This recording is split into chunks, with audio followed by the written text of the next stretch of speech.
I just came out of the snow and stuff, and I've been sitting here for a bit, and I listen to all the time people talking about every so often people talking about this idea in this video. Because we know, almost know, that there are other particles out there in the universe. So we look out into the universe and we see that there's a lot of stuff there that's interacting gravitationally, but is not interacting strongly with the matter out of which we are made and the stars are made. It's almost certain that that's some form of particle, that fits beautifully. And we see lots of different observations of the way galaxies rotate and interact, and even that oldest light in the universe, the so-called cosmic microwave background radiation, we see the signature of that stuff in that light as well. So we think that there's some other particle out there. And to be honest, we thought we would have detected it, I think, at LHC. Yeah, I think it's broadly seen as a surprise.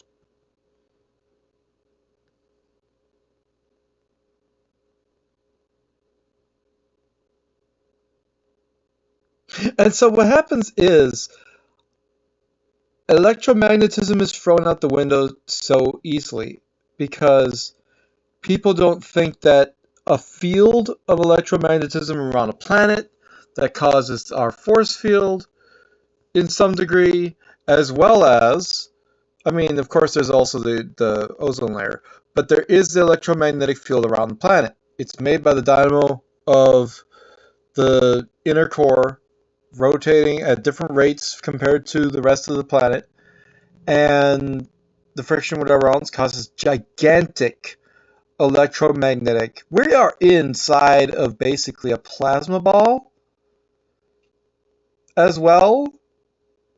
So, like, lightning, electromagnetic type stuff. And you got the sun. You got sun spurts that have incredible amounts of power to eject stuff away from the star, an entire section like of its length, of its width, away from itself. So electromagnetism is always going to be underlooked. It's always going to be considered the last possible option. There's no way that it could be, even though it's way stronger than gravity. We know it's stronger than gravity. So when you put a lot of stars together in a gravitational well, you have to understand there is other energy, and the eddy currents of that energy is also what is moving around. And what happens is, as we all know, that with buoyancy, the heavier stuff is going to fall, and the lighter stuff is going to be bouncing around and push up against that. It's going to lift up. So what you also notice is that the stuff flowing in towards an object, that flow works with the electromagnetic field as well. It's just everywhere. It's the background radiation that is everywhere. The problem that people don't understand is that it's like a force. Like, literally, it's similar to the force in a way that it exists in the background.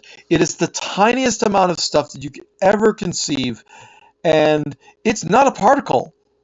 Electromagnetism doesn't work as particles. Electrons are particles. Electromagnetism is an energy.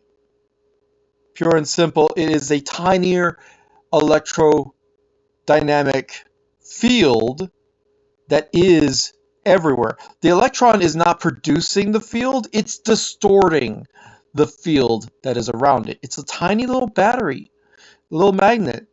It's a pump for the electromagnetic field. So what you're happening to notice is that with a black hole, it's just a gigantic electromagnet. It's just a gigantic magnet. The energy flows in, It goes around and it flows in again. And with black holes, it usually flows in towards the disk and shoots outwards like a pulsar. When it comes to galaxies, we're talking about objects that are so far away from each other. People talk all they want about the bending of space-time. That's not what's happening. That is not at all what is happening. Okay? Because I have seen experiments that have to do with simple a 14 kilogram cube or ball, really heavy stuff, right? Suspended by little wires and whatever, and another ball near it, independently held, and it wants to get closer to the big thing. Depending the size of the big thing, the small thing wants to get attracted to it. That's gravity on the atomic level. The electromagnetic flux is everywhere, right? It flows more through the big stuff than the small stuff. The small stuff gets caught in that current, right? The magnetic flow. And you don't understand this, but this happens with organic matter, like an apple. So this happens with plastics. Plastics are not magnetic, but they can be influenced by magnetic stuff. Why? Because there's electromagnetic fields holding everything together. It is what the electron does when it's holding itself to the atom in the first place. So literally everything is magnetic to some degree. It's not a magnet, which is like a very strong magnet, but it is able to be affected by the electromagnetic flux. Massively blow that up to the size of a galaxy. A freaking galaxy.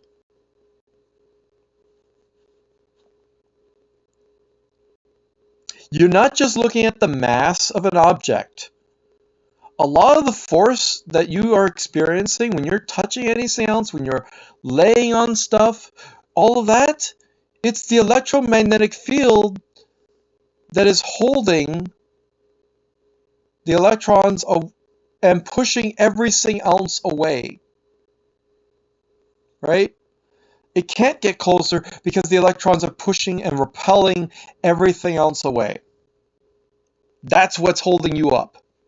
Electrons and their influence on the electromagnetic field. That's strong enough to make matter solid. Pretty much.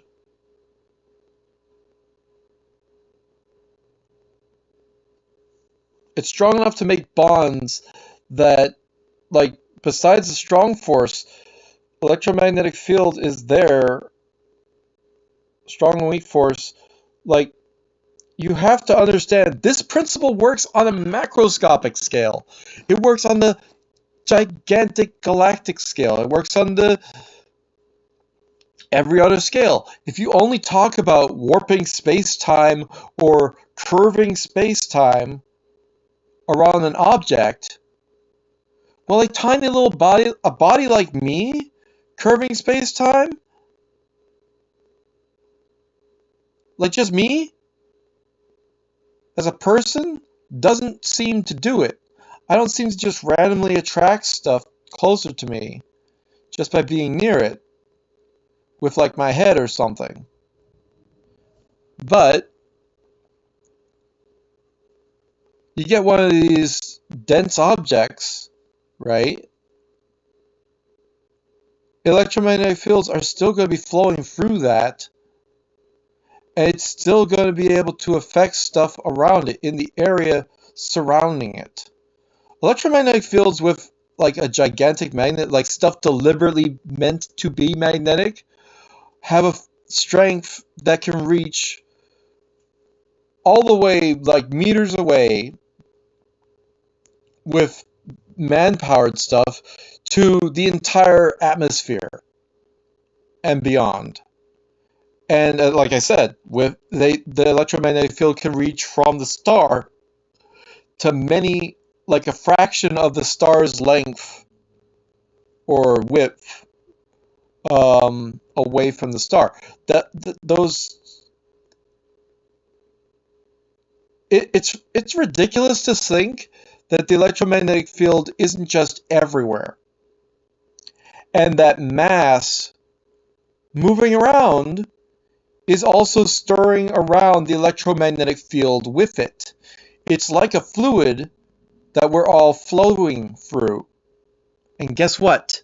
The great attractor is nothing more than an object that has taken a bit of energy from nearby, and other stuff happens to be wanting to go towards this object. That flow is insane. If you've seen the great attractor, it's absolutely crazy.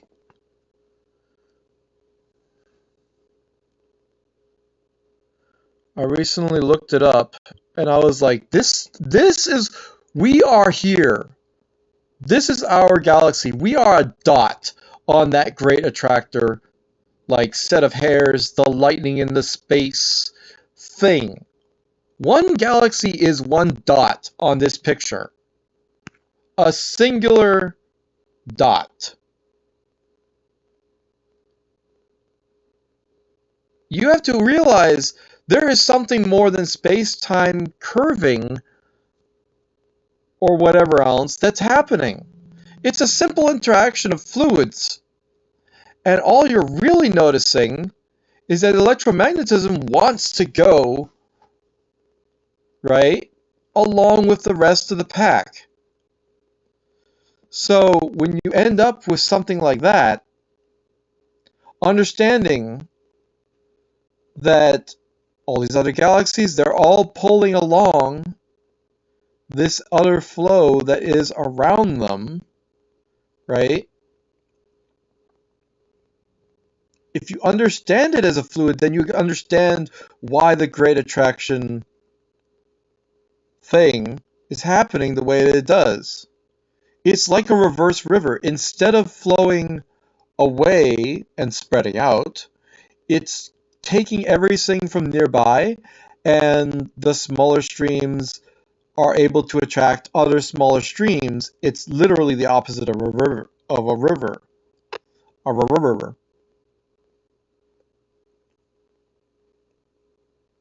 Or it's the same as a river. As a river is made by like some rivers and streams and stuff going down a hill, like that started as a trickle and it led into all this other stuff. But the point is,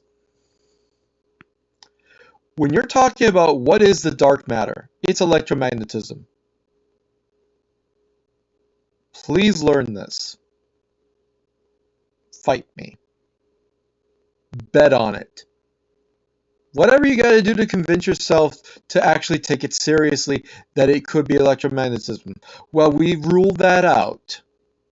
Comets used to be thought of as spewing out ice. There are electric comets that we discovered at some point, and that is crazy.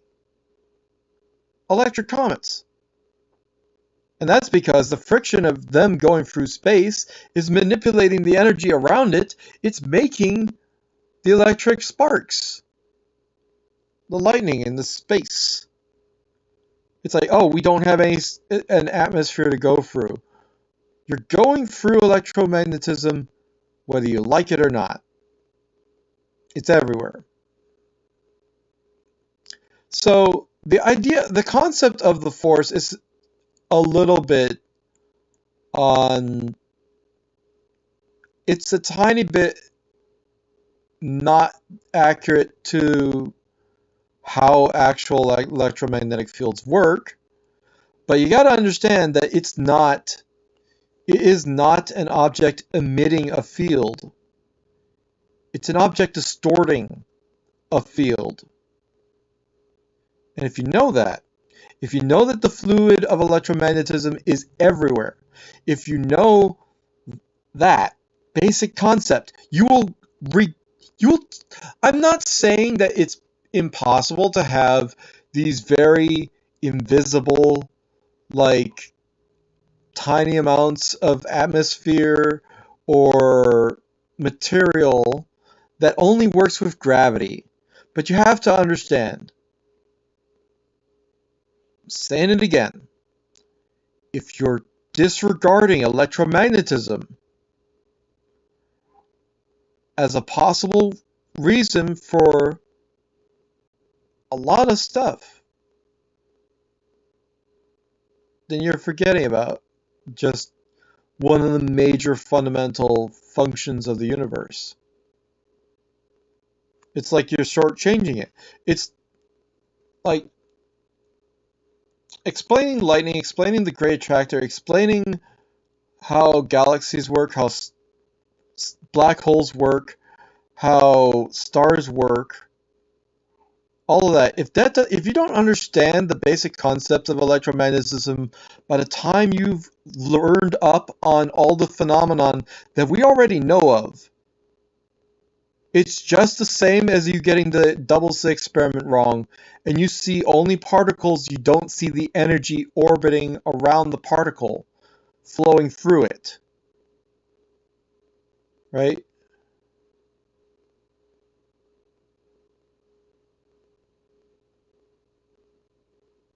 It's just crazy.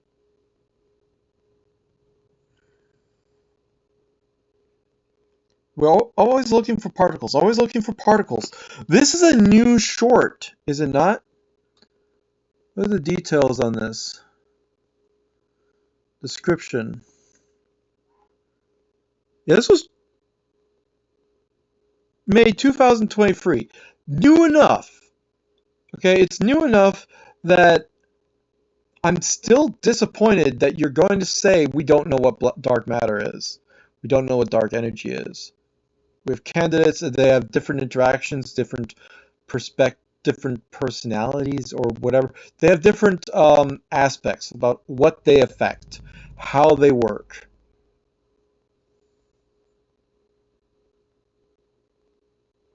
The expansion of the universe, it's not expanding.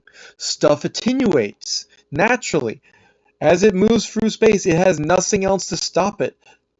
So it's just going to keep going. Other stuff might end up flinging it faster. Who knows? It's not.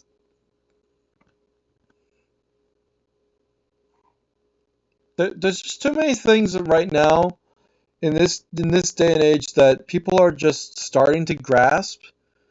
And the moment that I saw stuff like ants going around in a circle, and you got larvae going around in a circle, and whatever else, and I'm like, that has to be the pheromones. And recently I've seen people talking about the pheromones. I'm like, come on, man, I was on this. I already knew about this. I want to be recognized. The problem is, I don't know how to make a presentation that makes your eye pop and look at it and be like, holy crap, really? And it connects with your brain on a fundamental level, on all different levels, so that you can actually grasp it. And then also send it to the science communicators so they can get a hold of me and be like, Stephen Hawking? Is that you?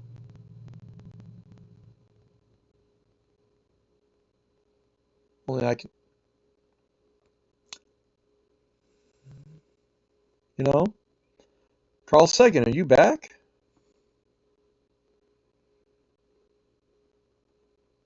Michelangelo.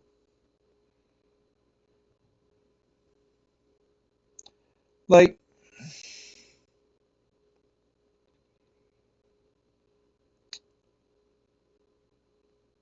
I want to be a world-renowned science communicator. I want to be someone in the thick of it telling you about the stuff that I literally spent decades researching, understanding, figuring out how one thing also affects another thing and all of this other stuff. And I've quoted some, I've said some statements, I have to admit, that I don't know. When you're talking about being closer to the sun and it's near January when it's coldest, yeah, that checks out. Because the cold section, right? All that has to do with the tilt. It also has to do with how far away you are from the sun. The magnitude of light from the sun is definitely also to do. But people say no, it also has to do with the tilt. I saw Neil deGrasse Tyson say, no, it doesn't have to do with that, it has to do with the tilt. Because the intensity of the light is right on you. And as much as that makes sense, you gotta not deny the fact that there has been a correlation.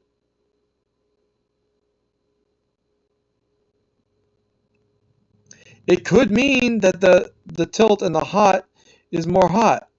It doesn't matter. The point is it's another factor involved, and you could look at it and be like, yeah, this makes sense. If we're getting closer or farther away, we're getting more intense light or less intense light, making the seasons be different than what they used to be. Right? If it's not hot enough, like if our closest to the sun is not as close as it had ever been, right? Something drifting off or something, it's going to change things. And I understood that correlation, and people all get up mad at me and be like, no, you're stupid. You don't understand how weather works. You don't understand how seasons work. And I'm like, you literally get closer to a light of any kind. It's brighter the closer you are. It's more intense. So if you're noticing further away stuff and closer stuff, and also the angle, all of it, take into consideration, you're going to find out that there's correlations that people are like, no, it's supposed to be this way, but it's actually that way. It's like, no, they are inversely correlated. I made a whole set of videos about that. You got to check out my other videos to find out about what I'm talking about. Anyway, when I see this clip, right,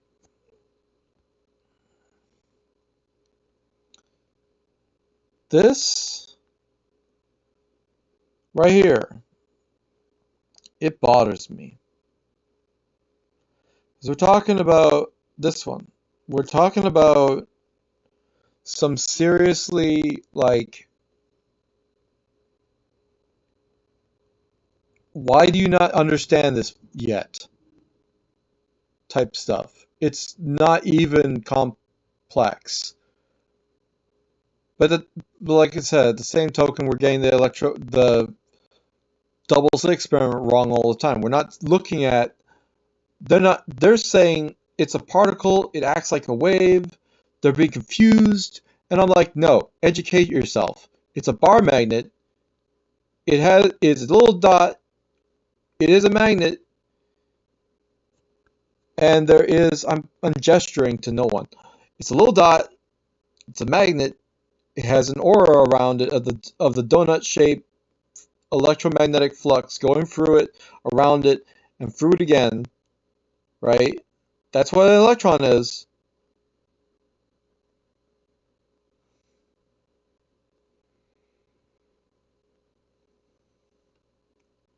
You know?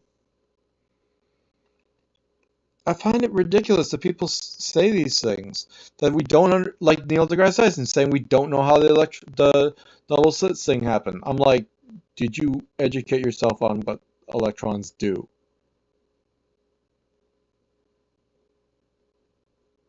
How old are you when you learn that the electron is attracted to the atom because electromagnetic field? That's like first grade. The the first, whenever the first sciences you ever learn are, and chemistry and all of that stuff, you learn that stuff. It's primary school. Some would say elementary. My dear Chuck.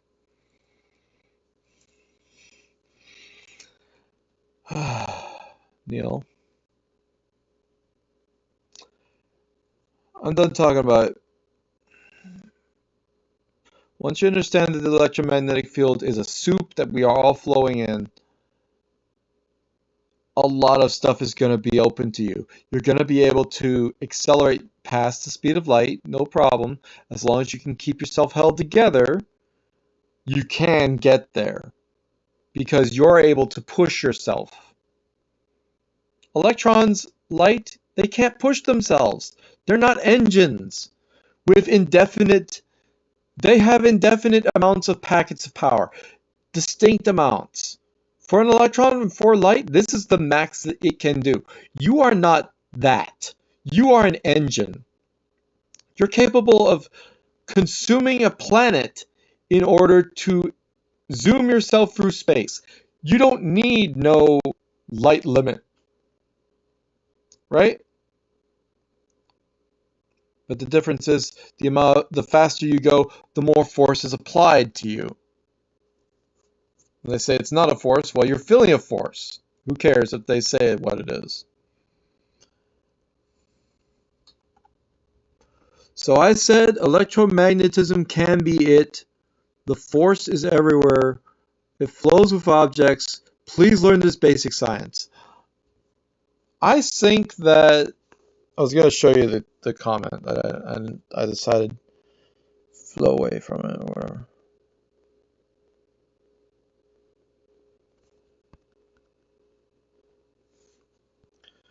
Because we know. You know. I can tell you a dozen things that you think you know that you don't know. A dozen things you think you don't know. Or a dozen things that you know and you understand it incorrectly.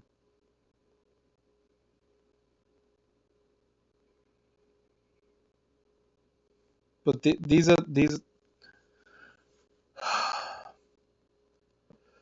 the proper science communicators, they don't compare themselves with other people. They don't talk about how everyone else got everything wrong and whatever else. They just talk about, hey, did you know about this fact?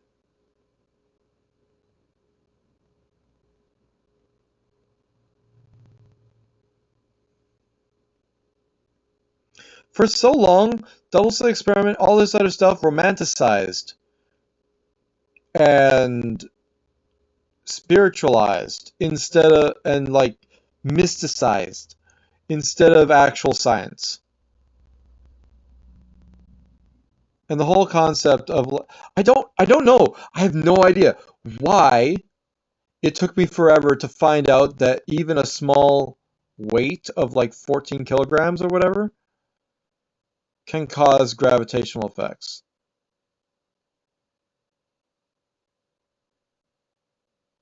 Like if that's real, you have infinite power. All you need is a very frictionless system, and everyone knows that the electromagnetic field highly overrides gravity. So if you have something that has a very tiny amount of gravitational force for itself, right? Independent of Earth's gravity whatsoever, it has its own pull. You can do this in space, you can do this on the planet, you can do this everywhere. Anywhere. Make a frictionless system with like an air syringe type or like a magnetic type bearing, right? Shut up.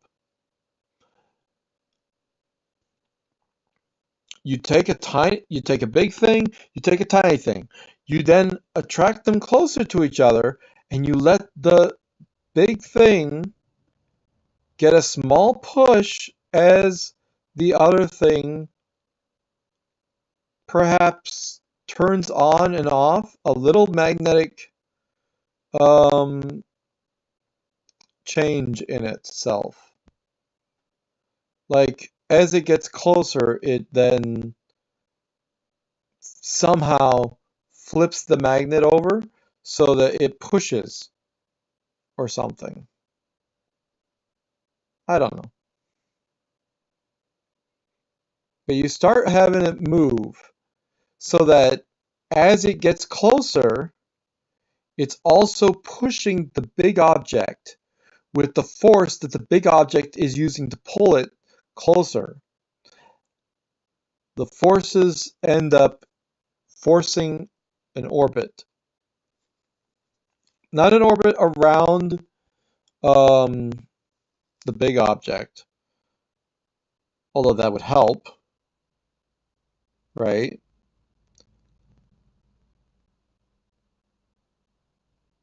An orbit around like some central pivot, so that as the big object is pulling this small object towards it, that amount of force is used to move the big object. Suddenly you have a diorama that's just moving on its own, right? Have it in a vacuum, have it in a static free zone, or whatever you want, and the tiniest amount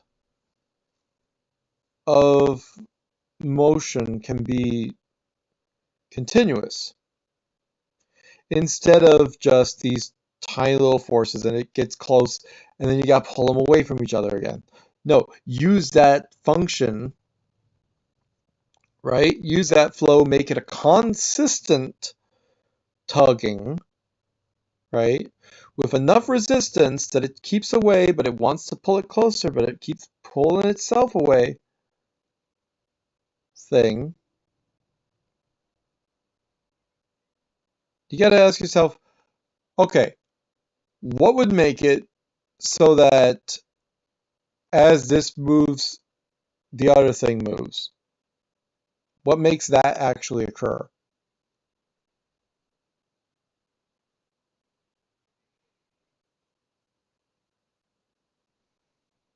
Like I say, when you're like, if they're just going to sit there and if they're just going to get closer, what will happen is the one object will get pulled in. As it gets pulled in, right,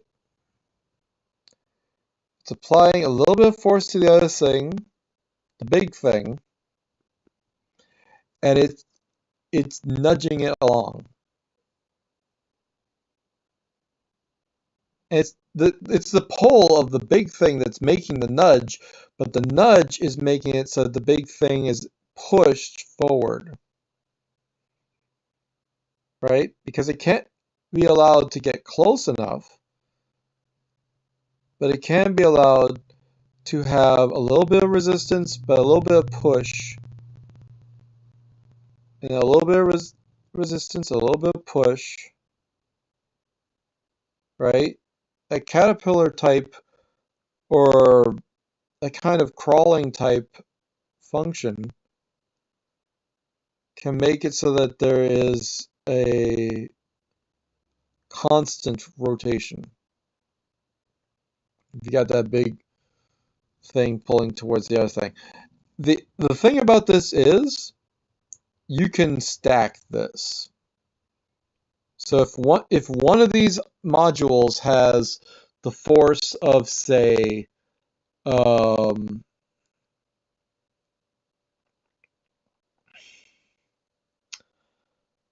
off the top of my head,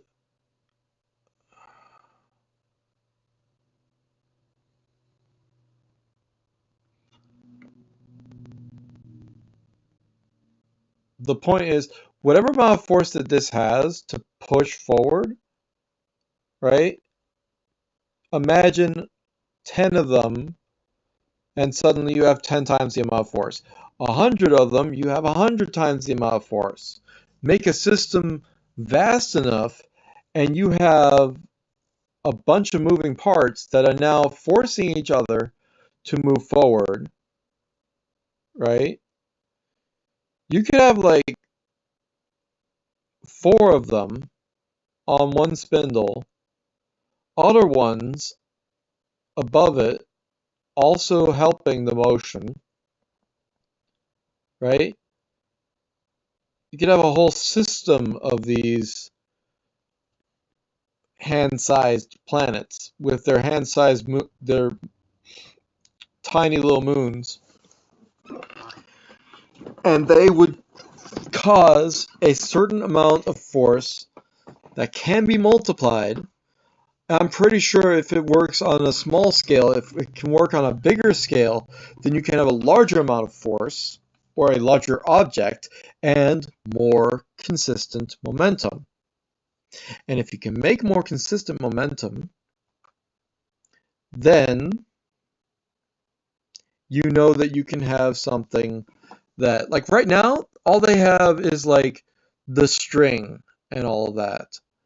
And you let it rest, and then you approach it nearer to the big object and it gets pulled closer, right? That's the experiment that they said and they did. So you do that, but you have it so that the big object is able to get close, get attracted to the small object, have it continuously moving. You have continuous energy out of that. Now, how can you turn that into power? How much power can you make out of it? How can you make that into a consistent power that is like big enough that it will actually, turn on a light bulb or something? It takes a generator, an insane amount of force, apparently, in order to make a like just one light bulb turn on, right? It needs to be a big generator. It needs to be a powerful thing where a lot of stuff is all moving at once and whatever else. If you have it big enough, if you have it frictionless enough, and if you have it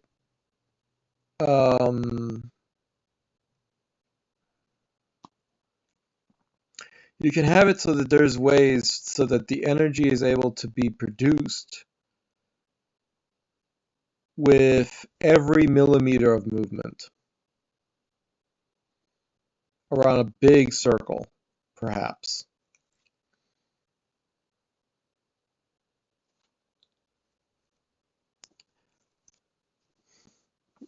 So you try making something like this the size of one of those tokamaks. You literally have no radiation, no energy put in, all energy put out, massive mass, tons of motion, tons of power, or some power, right?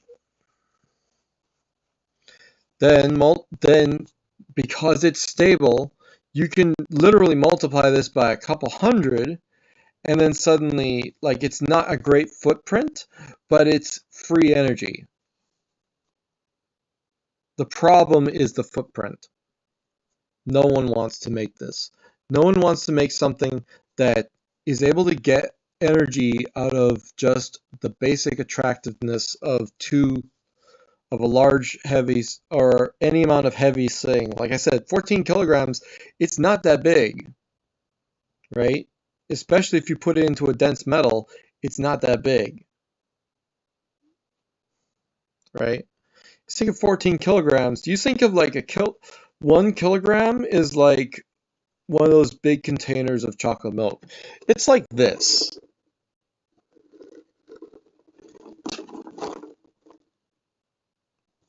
This is a kilogram of nuts. Nuts is what was in this.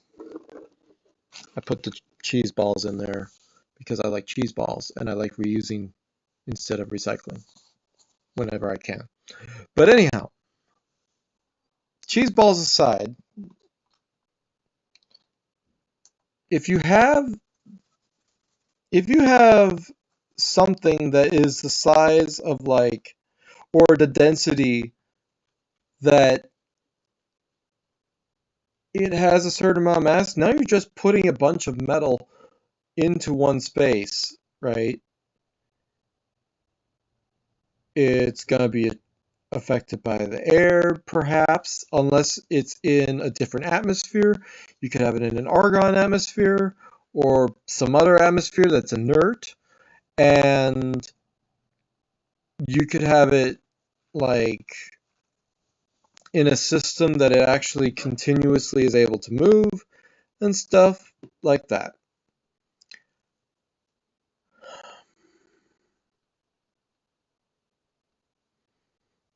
Problem is, people are so focused on there must be friction losses, there must be these other things, but the moment that you get something moving, if it can move just because of gravity of the one object pulling the other object in, not even needing to be a magnet. Understand, if you had a magnet, you would have literally multiple magnitudes of more attractive force, and all you need to do then is make a magnetic system. It'll last for like 100 years, which is good enough, and that will make enough power that you'll be able to make whatever you want to have happen. But people disregard magnets because they have to be recharged. Yeah, they lose 10% every 100 years.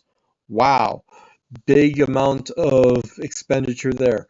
Imagine if you made a machine with enough power, full of these different magnets, all over the place, able to give you the power that you need, and then you use that power to charge other magnets besides putting power into the grid.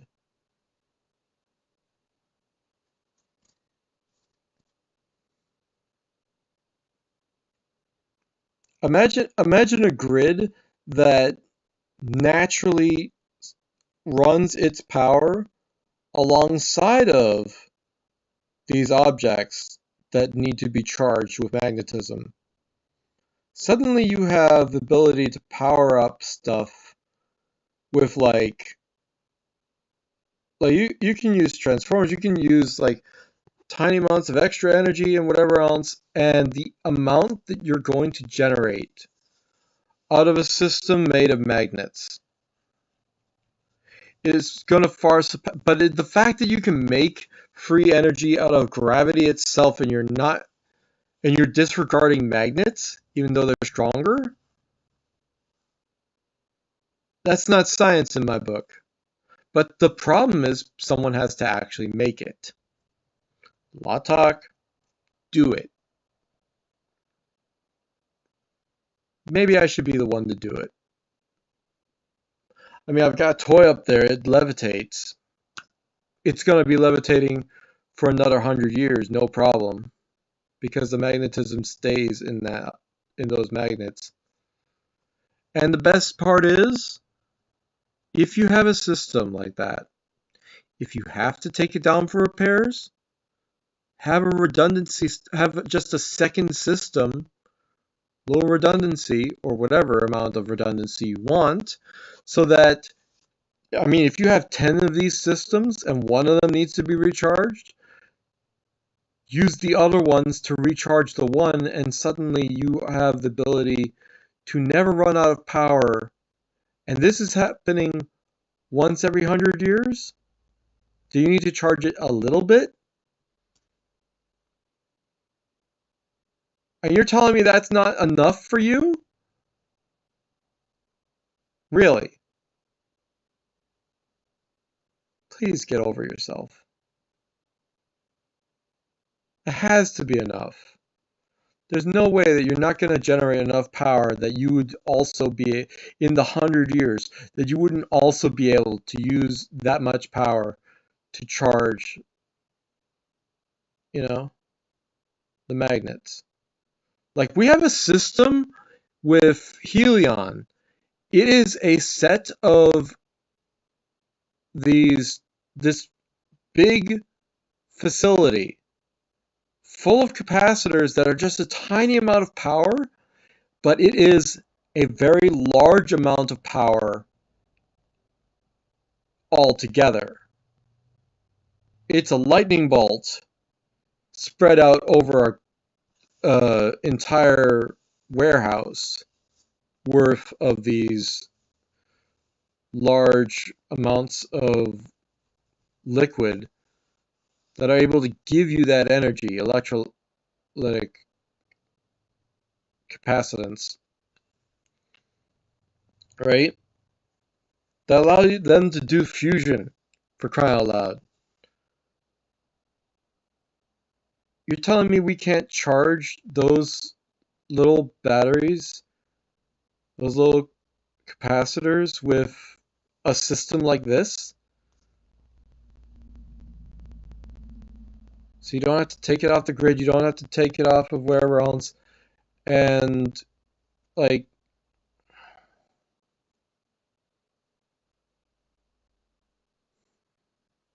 I don't know. I don't know. Kinetics is something that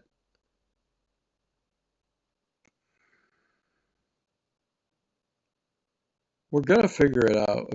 They're going to figure it out eventually. I'm already there. I just don't have the machine.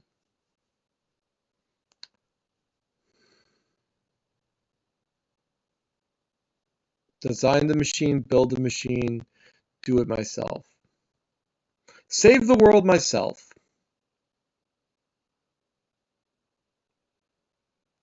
Love hearing that from people, right? I know if I was a bigger science communicator, they would just say, do it yourself.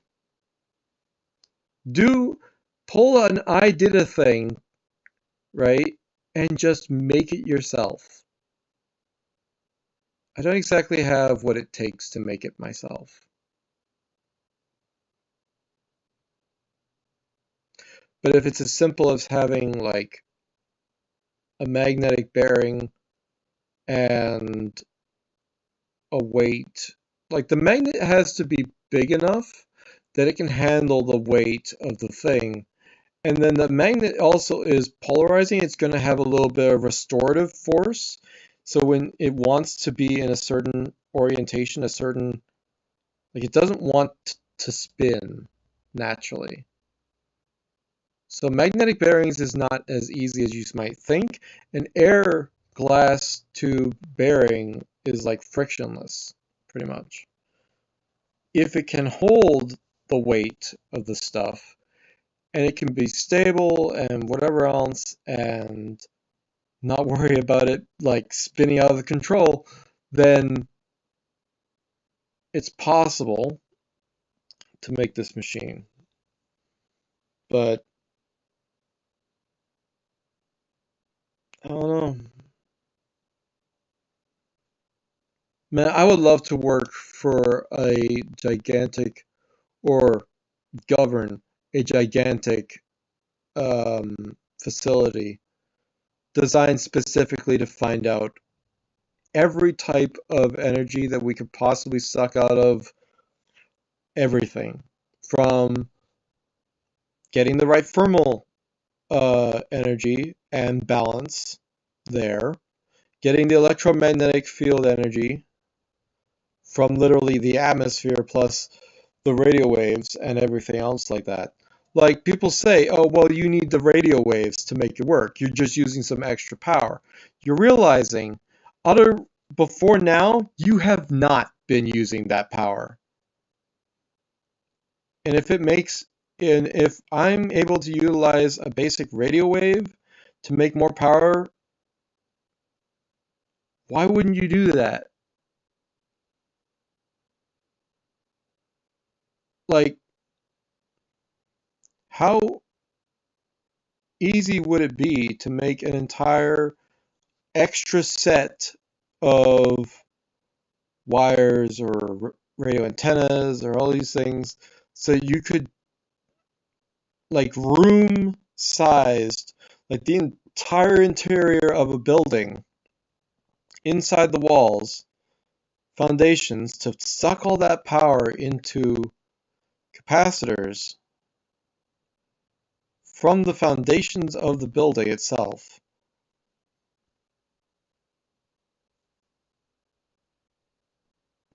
All the other atmospheric, all the other radio waves, all of the stuff that's just floating around there doing nothing, and you could be utilizing it.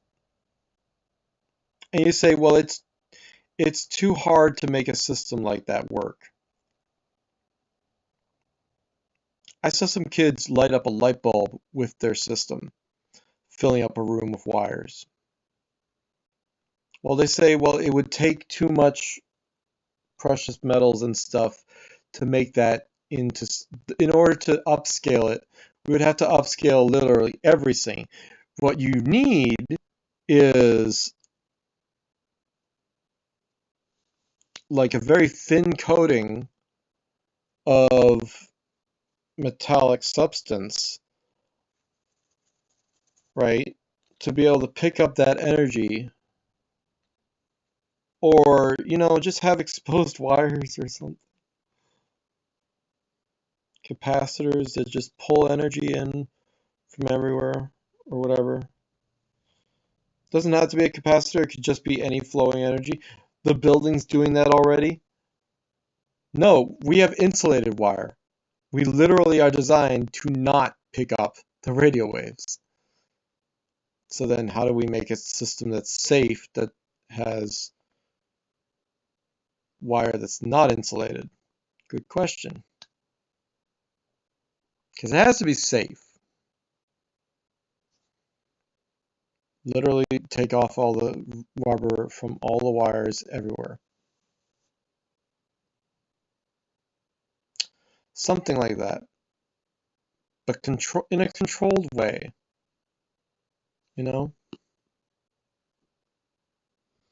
Whatever. Galactic Glue. Electromagnetism is everywhere. Go check it out.